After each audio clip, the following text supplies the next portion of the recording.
If you have been building Lego for a while, you may have noticed something weird starting to happen with the numbered bags recently. And no, it has absolutely nothing to do with the paper. Take, for example, this Millennium Falcon from 2011. The pieces in this set were neatly sorted into a total of 6 numbered bags. Compare that to the Dark Falcon of this year, where the pieces came in a total of 17 numbered bags. And sure, the Dark Falcon does come with more pieces than the 2011 one, but it's not 3 times as many pieces. And this is not by any means unique to the Millennium Falcons. For example, the 2014 Ghost came with a total of 6 numbered bags, whereas the 2023 Ghost from last year came with a whopping 15.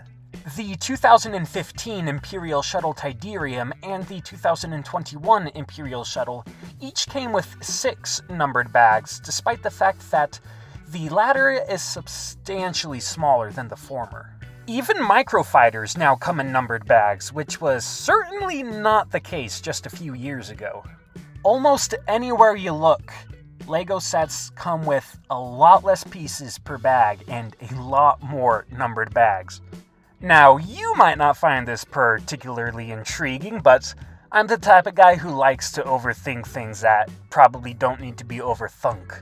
Like, for example, have you ever noticed that Captain Rex uses small arms in combat?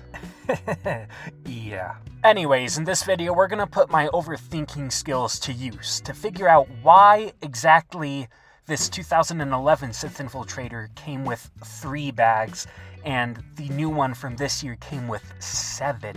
Why something in the $60-$70 range today comes with more than double that of the $60-$70 range a decade ago. Why are there more bags than ever? I'm pretty confident in the answer I came up with. You could say I have it in the bag. Alright, so let's take a moment and think about what the bags even do in the first place.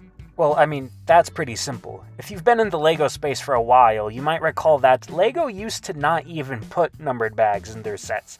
It was just everything all at once.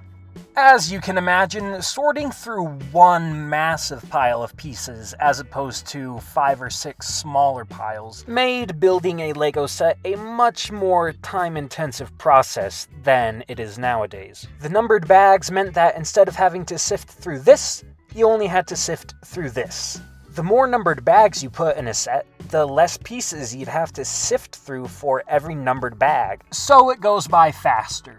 But that only goes so far. I mean, putting every single Lego piece in the same bag and giving every single Lego piece its own bag is basically the same thing at the end of the day.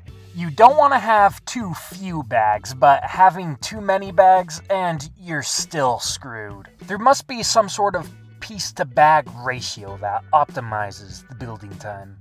Now, we won't actually talk about what that optimal ratio would be because, well, I've been playing around with it for a couple of weeks now, and the math gets really complicated. And considering that most of you likely clicked on this for Lego content as opposed to math content, we'll just completely ignore all of this part here. So instead I'll say, think about it this way. If you are looking for one specific type of piece, is it going to be easier to find that type of piece in a pile of completely identical pieces, or in a pile of dozens of different types of pieces? Exactly. The more types of pieces you have to look through, the harder it is to find the one piece that you're looking for. So when you have a less homogeneous assortment of pieces, you need to divvy them out into more bags in order to cancel out the effect of having a wider variety. I'm sure you've noticed this by now, but Lego has been introducing tons of new molds in recent years, and the Lego sets themselves have been making use of these new pieces. Almost any time I build a set nowadays, I feel like there's a piece that I've only seen 1 or 2 times before. Hence why there seems to be more and more bags than ever before. What's interesting about this is that you can kind of use this as a way to predict how many bags a set is going to have.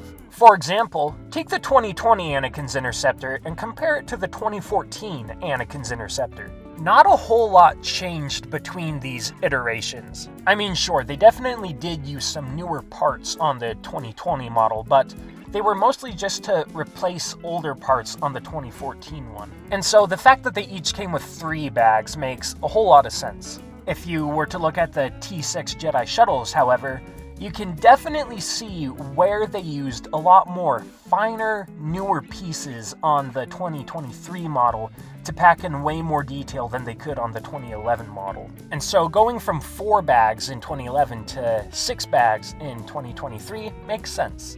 At the end of the day, this may be somewhat of a useless thing for, like, actual life. But I personally thought that it was a really interesting thing to think about, especially once you start playing around with the math of it all. You get to see some really interesting combinatorics. And if you've made it this far, I'm hoping that it means it's because you thought that it was interesting too.